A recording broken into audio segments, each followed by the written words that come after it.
Okay, so this is a new video here so that we can demonstrate the settings for using the infamous Yaesu FT1000 along with CWSKIMMER running over here on the bottom left corner, and along with CWGet decoder also for BFOA. CWGet and CWSKIMMER are decoding BFOA, and the second CWGet is decoding VFOB. We are using N1MM contesting software, and the heart of the cat control is that of MARKV software. This software, MARKV, has been discontinued by the creator, but I'm doing this to demonstrate such as capability. And so let's proceed here. MARKV again was created by, just to mention, the owner of this software is Kilo 8 Alpha Charlie. Okay. And the version of this software, or the last one ever made, or the last one that is could be found, is version 5.7, back to January 22nd, 2018. Okay, so we will begin by stating that the order of proceed is as follows.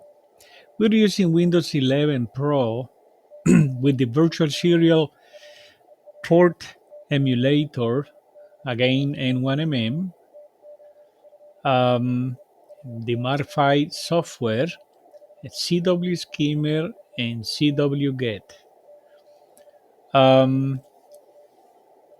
So the order of precedence is to turn on the radio, set it up for CW. Then we launch the virtual serial port emulator. As we can see here, we create a couple of pairs over here.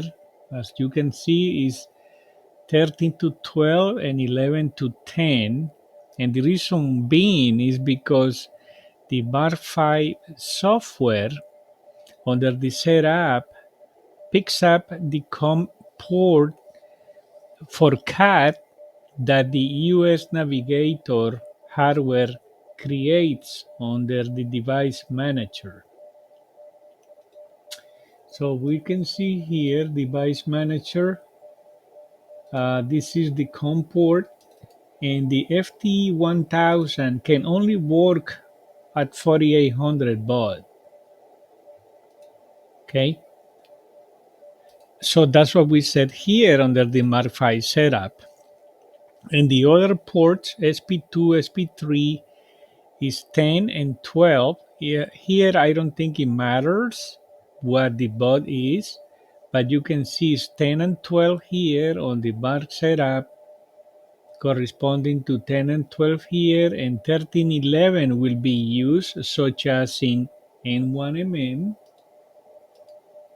N1MM here is using COM port 11 from here, from this set, from this pair. And COM26 is given to us by the US Navigator. I missed to show that when I opened the device manager, but we can assume so. So that's COM26 coming from as a wing here from the US Navigator, which uses the second output here. It is good to mention that you also have to set the sound under the N1MM to be that of the TX Navigator for playback, and for the recording is the RX Navigator. The Navigator box has some buttons in the front. The US Navigator is made by timewave.com.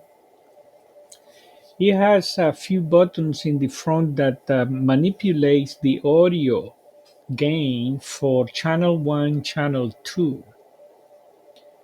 Um, what I mean by that is that when we are in the legacy sounds here, under playback, the navigator levels, these levels for TX could be set for 100 as a percentage, and no enhancements, and the advanced set as this.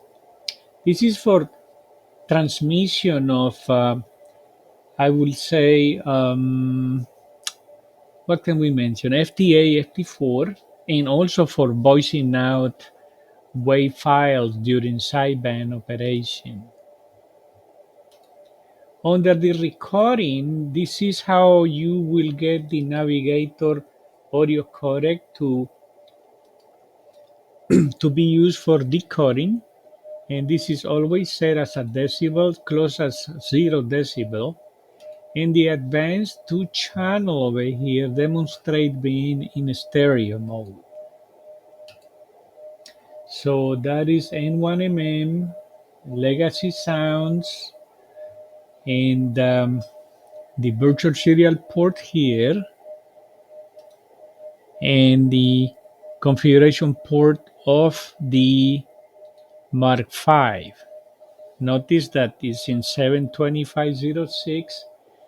That is the BFOA, as seen here in 1mm, and also on BFOB 7019.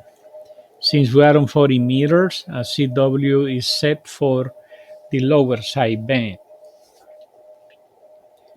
The neat feature about this MARKV software is that you can manipulate the filtering of the sub RX and the main RX of the radio by touching these settings here instead of touching the radio. Okay, so it's a very nice feature of this software in particular. So having said that, we are gonna now see the settings for CWSKIMMER. CWSKIMMER settings, the radio is using 3 kilohertz. It's not much you can gain, but just probably in a contest being able to decode your main frequency on BFOA. The pitch is 600, also set on the radio at 600. The audio is an MME, and we pick the signal input with the RX Navigator. The output can be that of your sound card on your computer. And we pick the left, right, Q, and I. And under CAT, we're using radio 2 in the configuration. The software MARKV is designed to only work with Elecraft K2, despite the fact that we're using Yaesu FT1000. And this is the other port that we saw on the MARKV field setting, or the other leg, I call it, for the virtual serial port pair. So that's 13. The bot here can be anything. I believe it doesn't matter over here, but pay attention to low, high, and the polling interval 200, and the timeout as that. I'm gonna cancel this out. There is nothing to worry about MISC here. You might want to disable Windows animation. I don't know. I don't think these settings matter at all. And the calls, you can pick probably the call validation from, say, N1MM. I believe you could do that.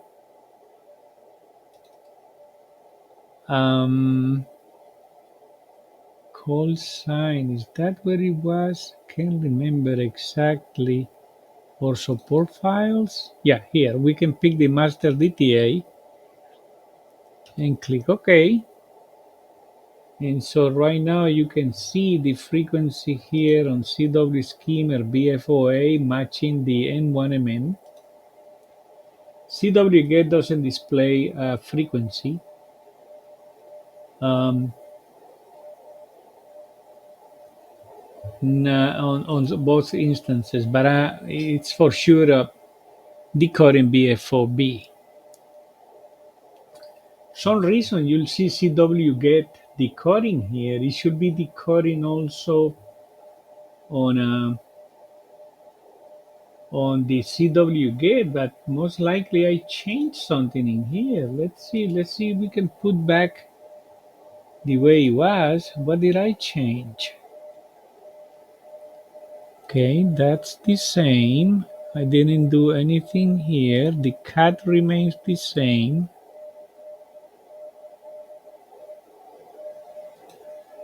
And yeah, so these all look fine. Now the only thing I changed was this, and I added the calls. So let's see if the unchecking disable does any better. No, I don't see anything decoding. Let me turn it off and come back. I have a particular file for CW FT1000. Let's see if it comes back.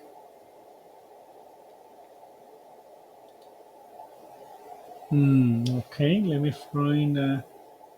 Let me see if I can find a signal here.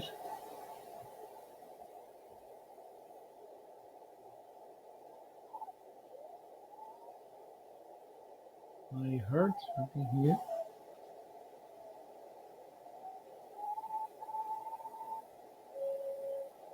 Interesting. I am not decoding anymore. Something I did that stopped this. So let's see if we can troubleshoot it. What can be going wrong in here? Where is CWGet? That's the one.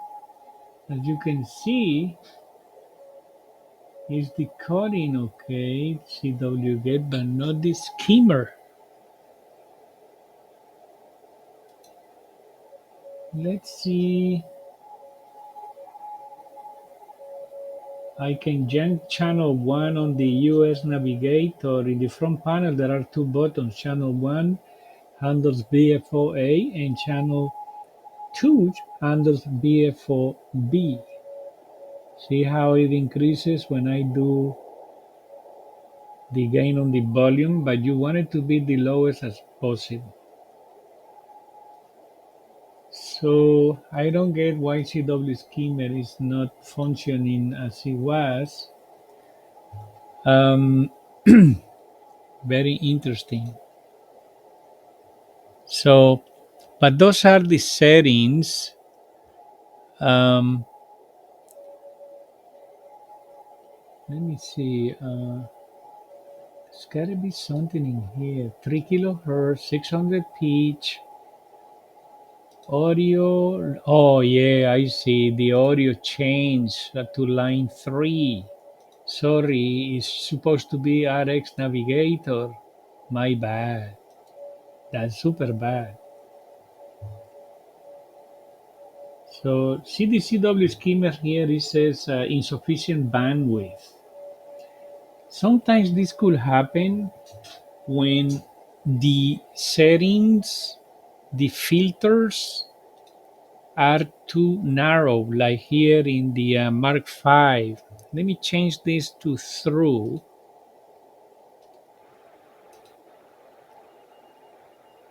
And there it is, the call sign of the person, but we don't have any signal right now.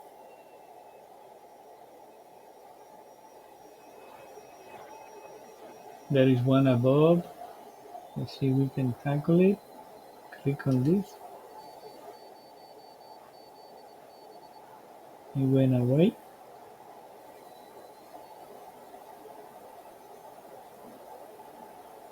What happened with 40 meters? Where are the stations? Let me see. Control up arrow. Okay, there is one here. I'm doing the arrow up.